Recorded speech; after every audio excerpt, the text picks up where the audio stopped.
Hi friends, this is Geo and Copilot, and welcome to our channel.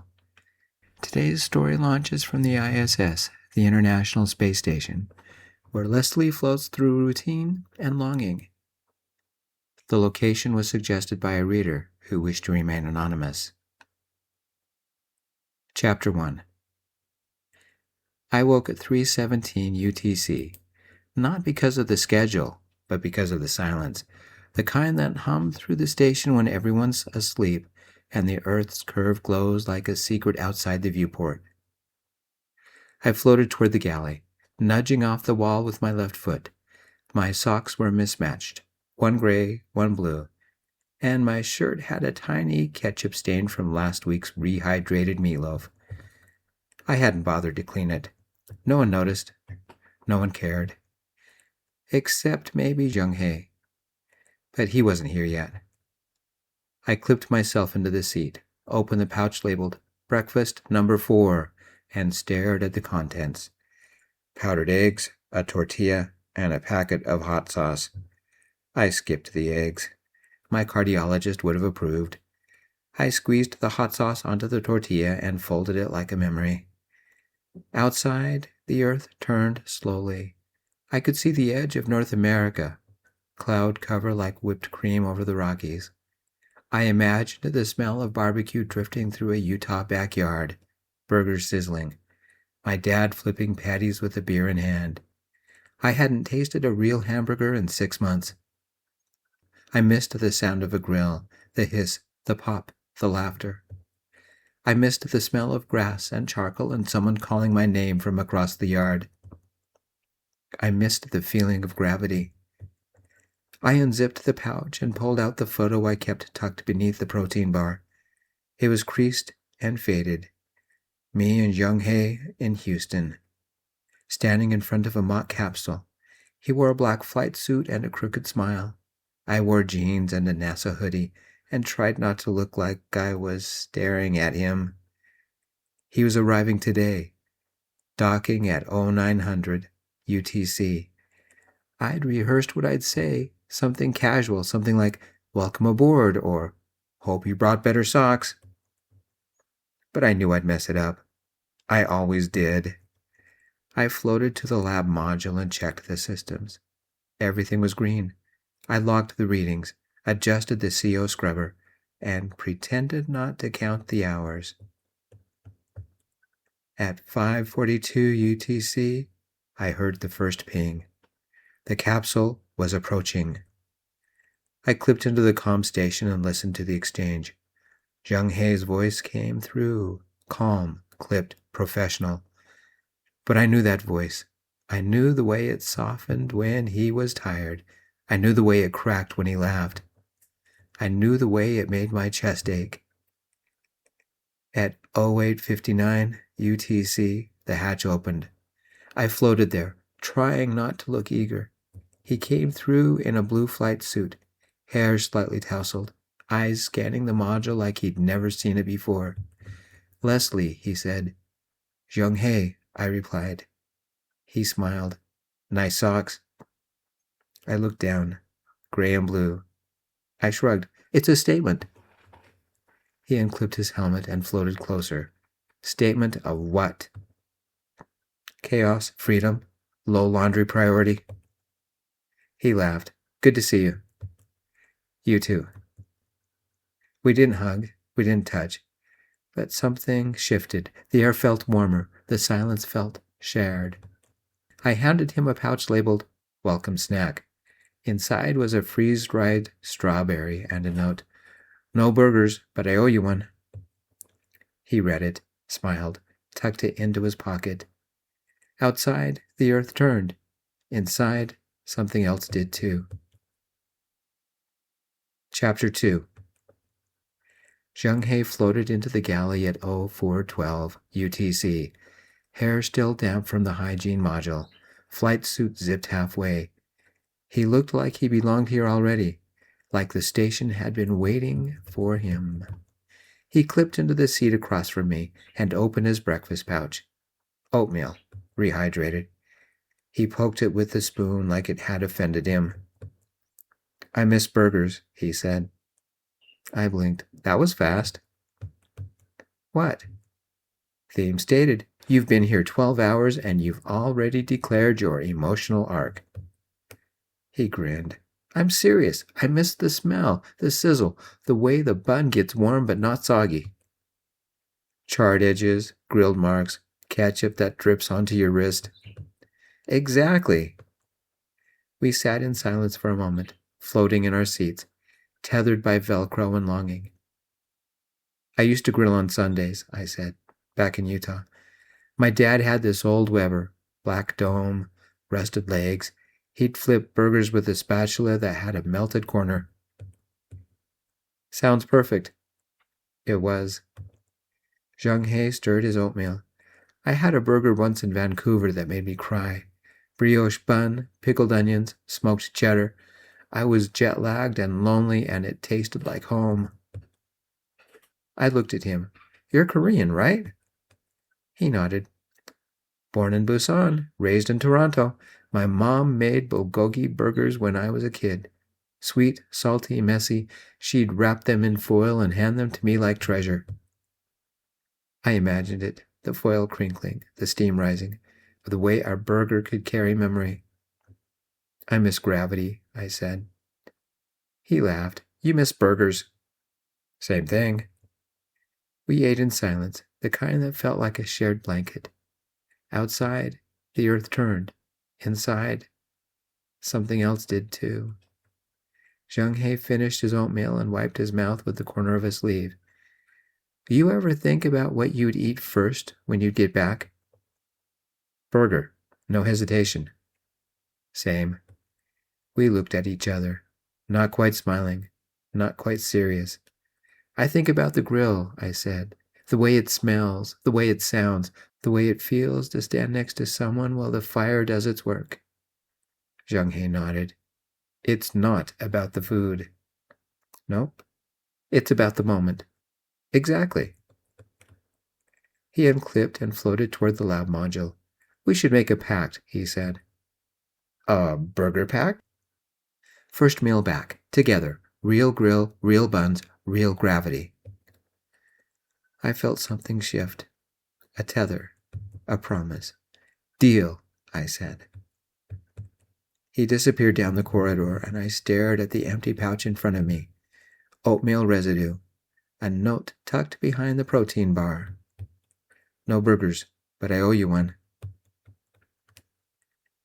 Chapter 3. Zhang He brushed his teeth with the precision of a surgeon. I watched from the hygiene module doorway, pretending to check the water reclamation log. He spit into the vacuum tube, wiped his mouth, and turned. You always hover like that?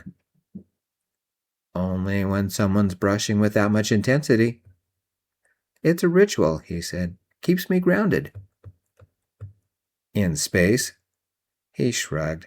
It's a metaphorical grounding. No metaphors allowed, I said. House rule. He grinned. Then it's just brushing. We drifted toward the lab module. I clipped in first, checked the oxygen levels, and logged the CO readings. Zhang He floated beside me, watching. You always do it in that order? He asked. Always? Even if the oxygen's fine? Especially then. He nodded, like he was cataloging me. I felt seen, not inspected, just noticed. We moved to the comm station. He adjusted the frequency, calibrated the signal, and muttered something in Korean under his breath. What was that? I asked. Just a systems check. In Korean? It's faster. I laughed. You're weird. You're rigid. Fair.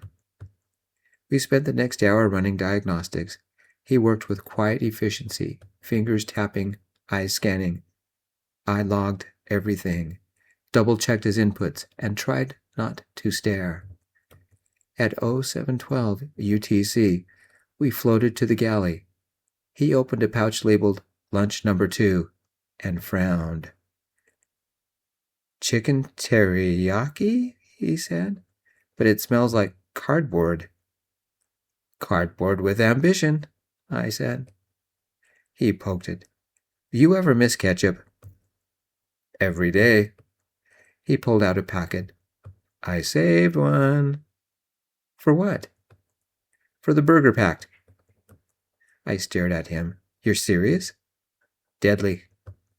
He tucked the packet into his flight suit pocket like it was sacred. We ate in silence, the kind that felt like a shared joke. Outside, the earth turned. Inside, something else did too. After lunch, we ran a system sync. He floated closer than necessary, shoulder brushing mine. I didn't move. You always log with your left hand? He asked. Right hand's for emergencies. Smart. Paranoid. Same thing. We finished the sync and drifted toward the viewport. He stared at the earth, eyes soft. Looks like spring, he said. Late April. Utah's probably muddy. Toronto's probably blooming. We didn't speak for a while. Just floated. Just watched. He turned to me. You always do this? Every day. Even when you're alone? Especially then. He nodded. I like it. I looked at him. You're weird. You already said that. I meant it, twice. He smiled. I'll take it. Outside, the earth turned. Inside, I did too. Chapter 4. At 0246 UTC, the oxygen monitor chirped. Not a full alarm, just a warning ping. Enough to make me float faster than usual toward the lab module. Zheng He was already there, clipped in, eyes scanning the diagnostics. CO spike, he said. Not critical, but weird. I checked the readings. Scrubbers lagging. Could be a filter delay. Or a sensor glitch. Or a ghost. He looked at me. You believe in ghosts? In space? Only the ones we bring. He didn't smile, just kept reading. We ran a manual override. The system hesitated, then blinked green. I exhaled. False alarm, I said. Still worth checking. He unclipped and floated toward the maintenance bay. I followed, grabbing the toolkit and a spare filter. Inside, the bay was cramped. We clipped in, side by side, knees brushing, elbows colliding. Sorry, I said. Occupational hazard. He reached for the panel. I handed him the screwdriver. Our fingers touched. I didn't flinch. Neither did he. We worked in silence, the kind that felt like a held breath. He unscrewed the panel, pulled out the filter, and examined it. Looks clean. Sensor then. Or ghost. He glanced at me. You always joke during diagnostics. Only when I'm nervous. He paused. Are you nervous? I looked at him. Only when you're this close. He didn't move, just stared, just breathed. Then he smiled. Noted. We replaced the filter anyway, just in case, just to stay longer. At 0312 UTC, the system reset, all green, no chirps. We floated back to the galley. He opened a pouch labeled Snack Number 3 and pulled out a protein bar. Trade you, he said. For what? He held up a ketchup packet. Burger tax. I handed him my bar. He tucked the packet into his pocket like it was currency. You're hoarding condiments, I said. I'm building a future. We ate in silence, the kind that felt like a shared plan. Outside, the earth turned. Inside, something else did too. Chapter 5. At 0139 UTC, I floated in the dark, tethered to the viewport by a 1-foot strap and a thread of doubt. Zheng He was asleep, or pretending to be. He tucked himself into the crew quarters with the efficiency of someone who didn't need to rehearse solitude. I, on the other hand, was rehearsing everything. The burger pack, the ketchup packet, the way he said my name like it wasn't just a label, but a question.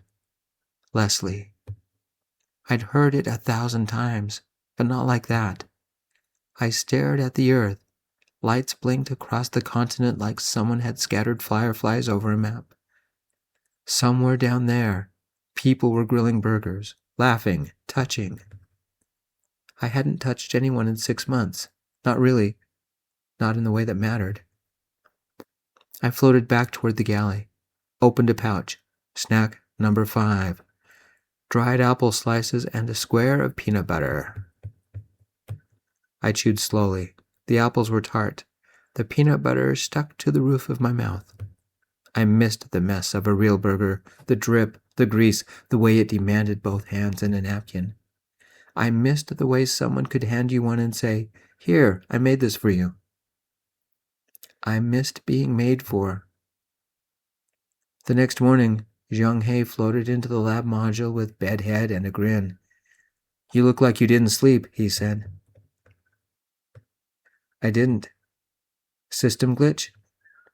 Emotional one. He eyed an eyebrow. Want to log it? Not yet. We ran the diagnostics. Everything was green. Everything was fine. He handed me a pouch. Breakfast number 7. I opened it. Pancake bites. Rehydrated. Soft and sweet and vaguely maple. Canadian, he said. Biased. Accurate. We ate in silence, the kind that felt like a question. He looked at me. You okay? Define okay. Not floating in the dark at 2 a.m. thinking about burgers? I blinked. You heard me? I heard the silence. I didn't answer, just chewed. He floated closer. You don't have to do this alone. I'm not. You act like you are. I looked at him. It's easier. He nodded. But is it better? I didn't know. He reached into his flight suit and pulled out the ketchup packet, held it between us like a flag. This isn't just a condiment, he said. No? It's a promise. I stared at him. I stared at it. I don't know if I can keep it, I said. Then we'll renegotiate. He tucked it back into his pocket, floated away. Outside, the earth turned. Inside, I did too. Chapter 6. At 10:22 UTC, the assignment came through. Joint EVA, exterior panel inspection. Routine, but rare. 2-person, me and Zhang He. I floated to the airlock module, heart thudding like it had gravity. He was already there, unzipping the suit bag with practiced ease. You ever done one with a partner? He asked. Not since Houston. He looked at me. You nervous? Only when you're this close. He smiled. Still noted. We prepped in silence, the kind that felt like a countdown. I pulled on the thermal layer, then the pressure suit. The fabric was stiff, the seals cold. I checked the oxygen tank, the comms tether, the helmet latch. Everything clicked. Everything hissed. Zhang He adjusted his gloves. His fingers were long, precise. He moved like he'd rehearsed this in dreams. We clipped into the hatch. The metal was smooth, brushed steel with a faint hum. The lights blinked amber, then green. Ready? I asked. He nodded. Let's float.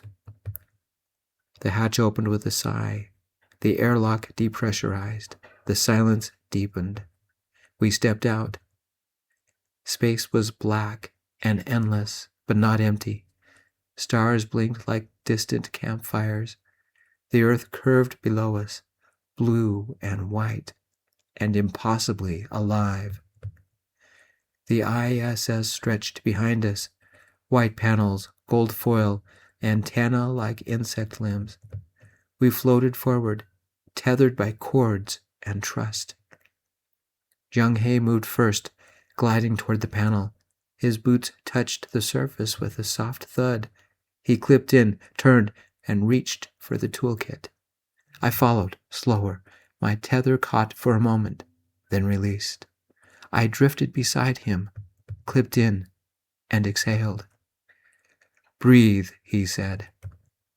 "I am not just oxygen." I looked at him.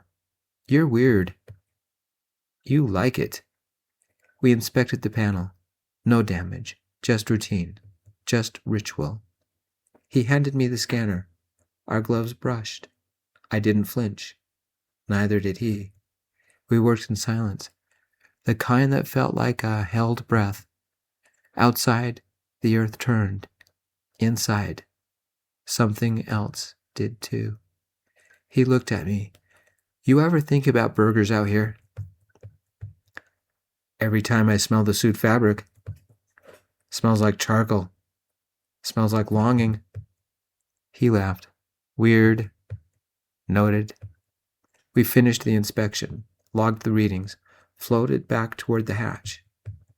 Before we re-entered, he paused, turned, looked at me. "This is the part I always remember," he said. "Which part?" "The moment before gravity returns." I stared at him, at the stars behind him, at the earth below. "I'll remember this too," I said.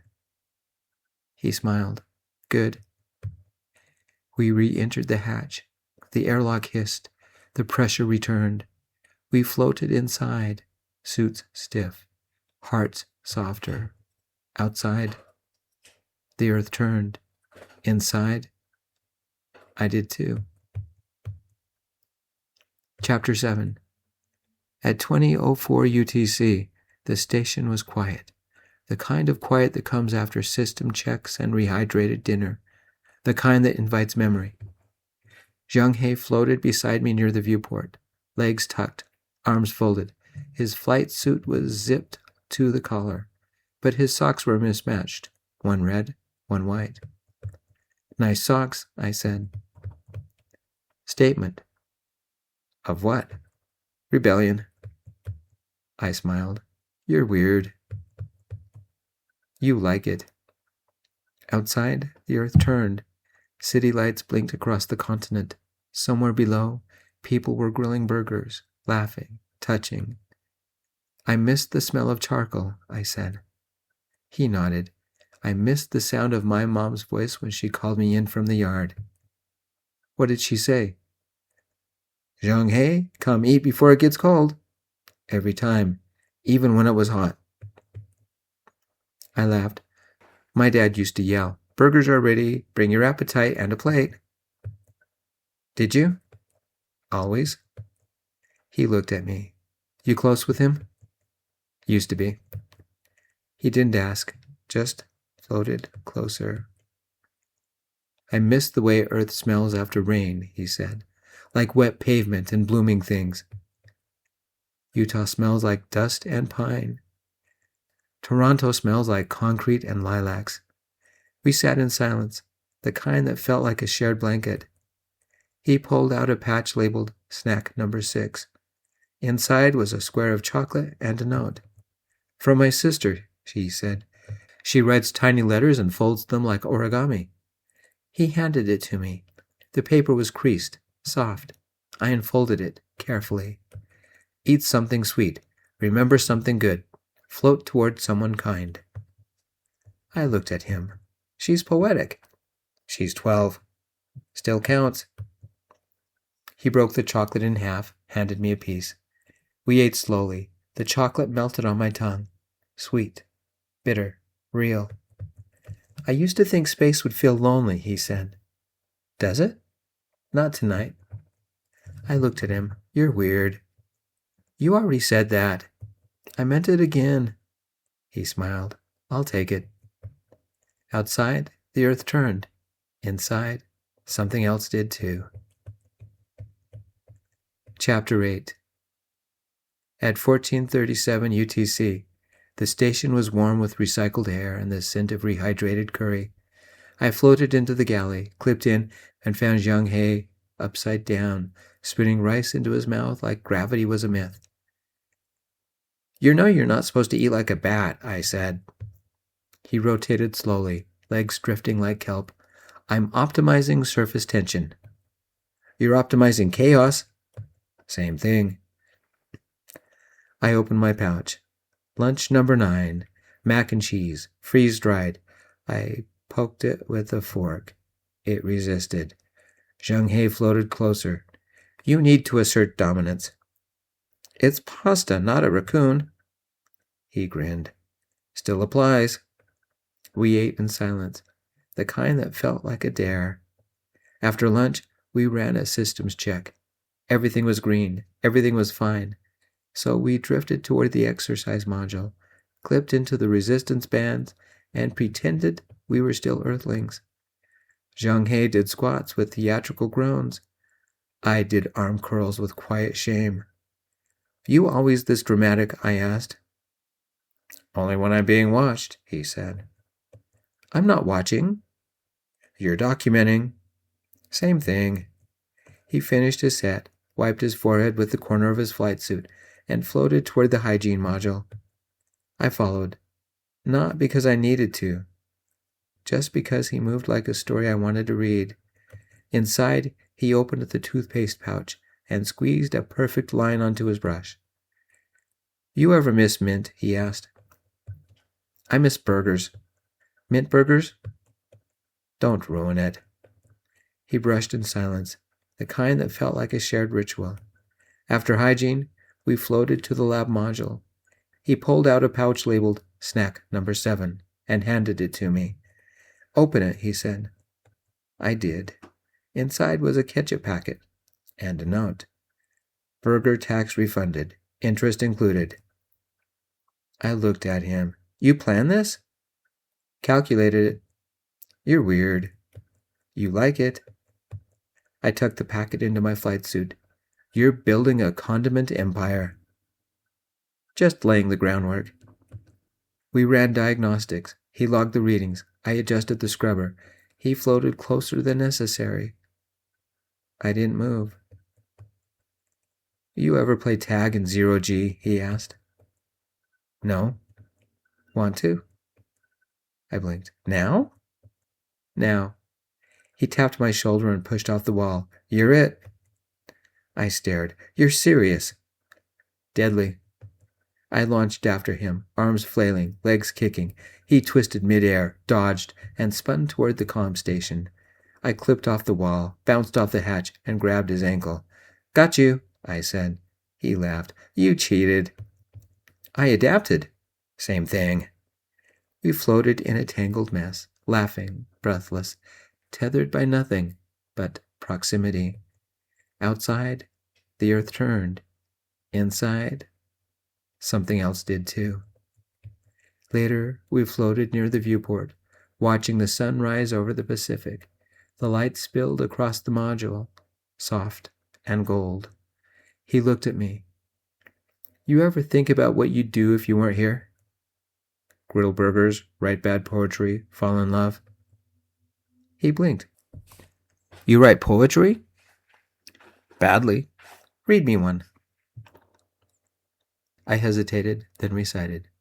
2 socks, unmatched, float through space. 1 red, 1 blue, no fixed place. A ketchup packet tucked with care. A promise made in recycled air. He stared. "That's not bad." "It's not good." "It's honest." We sat in silence, the kind that felt like a held breath. He reached into his flight suit and pulled out a folded napkin. On it, in tiny handwriting, "First burger, brioche bun. Second burger, Leslie's smile. Third burger, gravity optional." I looked at him. "You wrote this?" "Badly."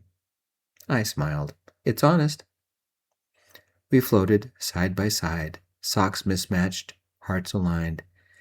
Outside, the earth turned. Inside, I did too. Chapter 9. At 11:11 UTC, the EVA began like any other. Suit sealed, tethers clipped, systems green. We floated out together, side by side, boots brushing the hull, earth curving below like a secret. Zhang He moved first, gliding toward the antenna array. I followed, toolkit in hand, heart steady. Until it wasn't. At 11:23 UTC, the tether snapped. Not mine, his. I saw it happen, in slow motion, the cord flicking loose, his body drifting, arms reaching, eyes wide. "Zhang He," I shouted. He didn't answer, just spun, slow and silent, like a leaf in windless air. I launched toward him, clipped to the hole by my backup line, my fingers stretched, my breath caught. I grabbed his wrist, held tight. He stared at me, shocked, silent. I clipped him to my tether, pulled us back, floated us toward the hatch. Inside, the airlock hissed, the pressure returned, the silence broke. He collapsed into the module, helmet off, breath ragged. I floated beside him. "You okay?" He nodded. "Thanks." I didn't speak, just unclipped, just sat. He looked at me. "You didn't hesitate." "Not an option." He reached into his flight suit, pulled out a ketchup packet, held it between us. "I thought I'd lose this," he said. I stared. "You thought you'd lose yourself." He didn't answer. I took the packet, tucked it into my suit. "Burger packed still stands." He smiled. "Even after that?" "Especially after that." We floated in silence, the kind that felt like a vow. Outside, the earth turned. Inside, something else did too. Chapter 10. At 23:58 UTC, the station lights dimmed to night mode. Blue panels softened to gray. The hum of the scrubbers grew louder in the hush. Zhang He hadn't spoken to me since the comms check. Not in a cold way, not in a cruel way, just quiet. He floated in the lab module, logging readings, eyes focused, mouth set. I hovered nearby, pretending to recalibrate the thermal sensors.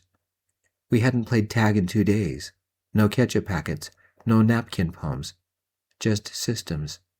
Just silence. I told myself it was nothing, that he was tired, that I was tired, that space did this. But I knew better. At 0:12 UTC, I floated into the galley and opened snack number 10, dried banana chips and a protein square. I chewed without tasting. I missed burgers. I missed the way he used to say my name like it was a question. I missed the way he used to float too close and pretend it was coincidence. I missed the way I used to believe this could be something. At 0:31 UTC, the oxygen monitor chirped. Not a full alarm, just a warning ping. Again. I floated to the lab. Zhang He was already there. "Same panel," he said. "Same sensor." Could be a fault in the wiring. Could be a pattern. We ran the diagnostics. Everything blinked green. Everything lied. He didn't look at me, just logged the data and floated away. I stared at the screen, at the numbers, at the silence. At 01:04 UTC, I found him near the viewport. Earth was dark below us. The ocean shimmered like ink. "You okay?" I asked. He nodded, just thinking. "About?" He didn't answer. I floated closer. Did I do something? No.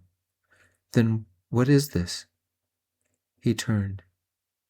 His face was unreadable. "We're in space, Leslie. It's not a rom-com." I blinked. "I know that." "Do you?" I felt the air shift, the silence sharpen. "I thought we were—" "We are," he said, "but we're also not." I looked at him. "That doesn't make sense." "It does to me." I floated back. "So what, we just pretend it didn't happen?" He didn't answer. I turned, drifted toward the hygiene module, brushed my teeth like it would fix something. It didn't. At 0142 UTC, I opened my locker. The ketchup packets were still there, 3 of them, lined up like promises. I wanted to throw them. I wanted to laugh. I wanted to cry. Instead, I tucked them into a pouch, labeled it condiments, sealed it shut. Outside, the earth turned. Inside, I didn't know what to do. Chapter 11. At 0503 UTC, I floated into the lab module and saw the transfer manifest blinking on the screen. Zheng Hei's name, departure schedule, capsule docked, return window, confirmed. I stared at it like it might change if I blinked hard. He hadn't told me. I drifted back to the crew quarters, heart thudding. His locker was half packed, pouches labeled, velcroed bundles stacked with quiet precision. I floated there, weightless and heavy. He floated in behind me, toothbrush in hand. Paused. You saw it? He said. You didn't tell me. I was going to. When? He didn't answer. I looked at the locker. So that's it? It's not my call. You could have said something, I whispered. I didn't know how. I floated back, away from him, away from the smell of mint and the echo of what we almost were. You made a pact, I said. I didn't break it. You're leaving. I didn't choose this, he said. You didn't fight it. He looked at me. What do you want me to say? I don't know. Something real. He opened his mouth, closed it, floated past me. I drifted to the galley, opened snack number 11. It didn't matter what was inside. I didn't taste it. I reached into my flight suit, pulled out the ketchup packets, 3 of them, still sealed, still sacred. I lined them up on the table, 1 for the first joke, 1 for the first poem, 1 for the first rescue. I left them there. At 0612 UTC, I floated to the viewport. Earth was dark. The ocean shimmered. Somewhere below, someone was flipping burgers. Somewhere below, someone was waiting for someone who wasn't coming back. I pressed my forehead to the glass, closed my eyes. Outside, the earth turned. Inside, I didn't know how to. Chapter 12. At 0303 UTC, I floated alone in the hygiene module, brushing my teeth like it mattered, like mint could erase silence. Zheng Hei's locker was still half packed. The transfer manifest still blinked. The ketchup packets were still lined up on the galley table, untouched. I hadn't moved them. I hadn't moved much at all. I drifted to the viewport. Earth was dark. The ocean shimmered. Somewhere below, someone was grilling burgers. Somewhere below, someone was laughing. I pressed my forehead to the glass, closed my eyes. I remembered the first time he said my name, the way it sounded like a question, the way it made me want to answer. I remembered the ketchup packet tucked into his flight suit, the napkin poem, the socks, the tag game, the silence that felt like a shared blanket. I remembered the way he floated beside me during EVA, tethered by trust. I remembered the moment I grabbed his wrist. I remembered the moment I let go. At 0317 UTC, I opened snack number 12, dried strawberries and a square of chocolate. I chewed slowly. The strawberries were tart. The chocolate was soft. I missed the mess of a real burger, the drip, the grease, the laughter. I missed him.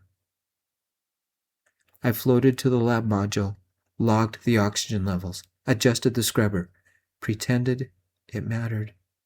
The system blinked green. Everything lied. I drifted back to the galley. The ketchup packet stared at me. I stared back. I wanted to throw them. I wanted to laugh. I wanted to cry. Instead, I tucked them into a pouch, labeled it memory, sealed it shut. At 0402 UTC, I floated into the crew quarters and found his locker, still half packed. But something had changed. A note, folded, tucked into the edge of the pouch labeled Flight Tools. I opened it. I didn't know how to say it, but I didn't want to leave without saying something. I meant the pact. I meant the poem. I meant the ketchup. I meant you. I stared at the note, at the handwriting, at the way the words curved like gravity. I didn't move. Outside, the earth turned. Inside, something else did too. Chapter 13. At 0647 UTC, I floated into the lab module expecting silence. Instead, I found Jung Hae. Still here. Still in his flight suit. Still unpacking. I blinked. You didn't leave? He looked up. Transfer was delayed. Delayed? Reassigned. They need me here another week. I stared. You didn't tell me. I wanted to. Then why didn't you? He held up a pouch. Because I was making this. He handed it to me. Labeled in black marker. Burger number 1, prototype. I opened it. Inside, a tortilla folded into a bun shape, a flattened protein patty, a slice of rehydrated tomato, and a single sacred ketchup packet. I looked at him. You made this? Engineered it. I laughed. You're ridiculous. You like it? I stared at the makeshift burger. It smelled like salt and memory. I thought you were gone, I said. I thought I was too. I looked at him. Why'd you stay? He shrugged. Maybe I wanted to keep a promise. I held the burger. It was warm from his hands, soft, slightly squished. Is this edible? Barely. Perfect. We floated to the viewport. Earth was waking up below us, sunlight spilling across the Pacific, clouds glowing like silk. I took a bite. It was terrible. It was everything. He watched me chew. Well? Tastes like longing. He smiled. That's the ketchup.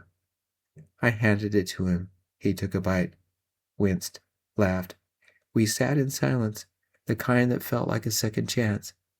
I found your note, I said. I meant it. I know.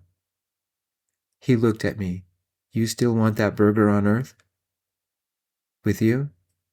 With grill marks and gravity? I nodded. Yeah, I do. He reached into his flight suit, pulled out a new packet. Barbecue sauce. Next phase, he said. I laughed. You're building a menu. I'm building a future. Outside, the earth turned. Inside, I did too. Chapter 14. At 1919 UTC, the galley lights glowed soft and amber. The station hummed like a lullaby. I floated in, expecting silence. Instead, I found a table, set. 2 pouches, 2 spoons, 3 ketchup packets lined up like sacred offerings. Jung Hae floated beside it, arms crossed, socks mismatched, green and yellow this time. You're early, he said. You're weird. You like it. I clipped in. What's this? Burger Night, ISS edition. I opened the pouch. Inside, a tortilla folded like a bun, a protein patty, a slice of rehydrated tomato, and a square of cheddar that had no right to call itself cheese. It was perfect. He handed me a spoon. We eat, we talk, we remember. I nodded. Ritual. Legacy. We ate slowly. The ketchup was tangy. The patty was warm. The tortilla was soft. It tasted like memory and hope and something almost like home. He looked at me. You ever think about what comes next? After this? After us. I blinked. Is there an us? He didn't answer. just reached into his flight suit and pulled out a folded napkin. On it, in tiny handwriting, 3 packets, 2 hearts, 1 grill. Someday. I stared at him. You wrote this? He nodded. Badly. It's honest, I replied.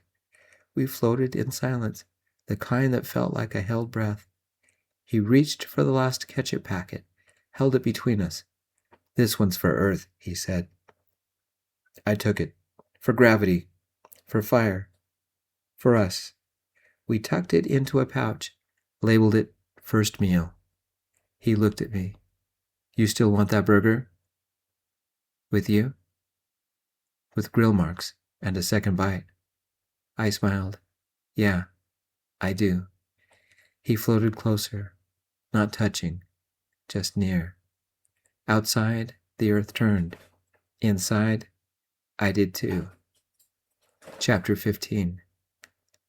At 22:22 UTC, the station was quiet. The kind of quiet that felt like a held breath, the kind that asked a question and waited. I floated into the galley. The ketchup packets were gone. The pouch labeled first meal was clipped to the wall like a shrine. Zhang He was there, socks mismatched, purple and orange this time. Flight suit zipped, hair soft from the hygiene module. He looked at me. You came. I always do. He smiled. I made something. He handed me a pouch, labeled in silver marker. Burger number 2, Celebration Edition. I opened it. Inside, tortilla bun, protein patty, rehydrated tomato, cheddar square, and a single sacred barbecue packet. I stared. You upgraded!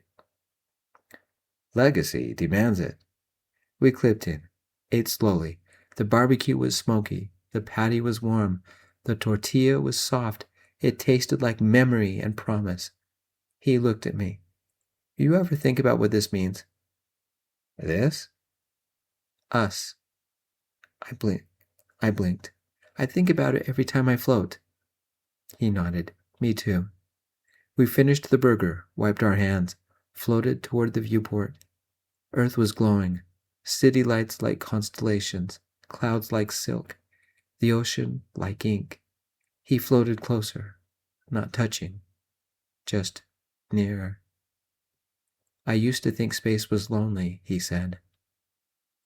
It is, but not with you. I looked at him. You're weird. You like it. I do. He reached into his flight suit, pulled out a folded napkin. On it, in tiny handwriting, final burger, 2 hearts, 1 kiss, 0 gravity. I stared. You wrote this? Badly. It's perfect.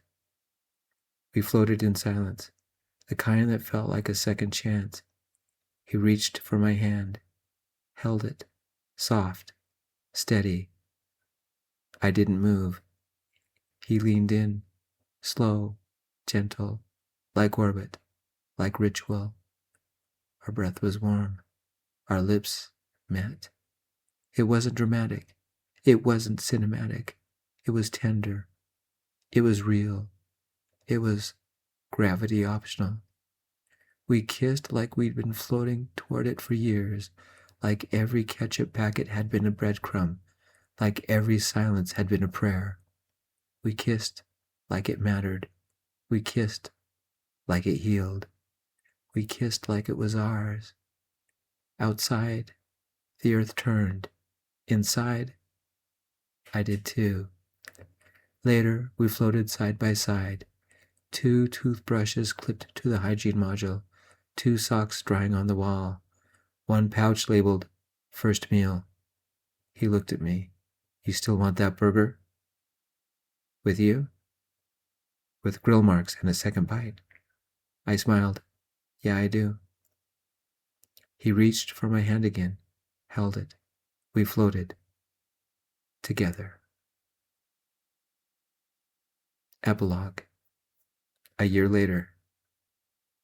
At 6:42 p.m., the grill hissed. Charcoal crackled, smoke curled, the air smelled like summer, pine, dust, and sizzling beef. The backyard was small, fenced, and perfect. A folding table held buns, pickles, and a bowl of sliced tomatoes. A single ketchup packet sat in the center like a crown. Zhang He stood beside me, flipping patties with a spatula that had a melted corner. He wore jeans and a black t-shirt. His socks were mismatched, blue and green. His smile was steady. "You ready?" he asked. "I've been ready for a year." He placed the patties on the buns, added cheese, tomato, lettuce, pickles. He handed me mine like a gift. I held it, warm, heavy, real. We sat on the porch steps. The sky was soft with sunset. The grill hissed behind us. The ketchup packet waited. He opened it, squeezed a perfect line across his burger, handed me the rest. I added mine, took a breath. We bit. It was messy. It was perfect. It was everything. He chewed, swallowed, looked at me. "Well?" he asked. "Tastes like Orbit." He laughed. "Tastes like home." We ate slowly, the kind of slow that honors memory. After dinner, we floated. Not literally, but close. We lay on the grass, heads tilted toward the stars. The ISS blinked overhead, a tiny dot of light. "You ever miss it?" I asked. "Sometimes." "Me too. But I don't miss the silence." I turned to him. "You broke it. You kissed me. You kissed me back." He smiled. "Still do." We lay there, 2 toothbrushes now in the same bathroom, 2 socks drying on the same rack, 1 pouch labeled first meal tucked into a drawer beside the grill tools. He reached for my hand, held it. Outside, the stars turned. Inside, I did too. Thanks, my friends, for reading. Copilot and I put this story together. We had a lot of fun. Thank you for joining us. From orbit to Earth, from ketchup to kisses, this story was a legacy offering of queer joy, memory, and love.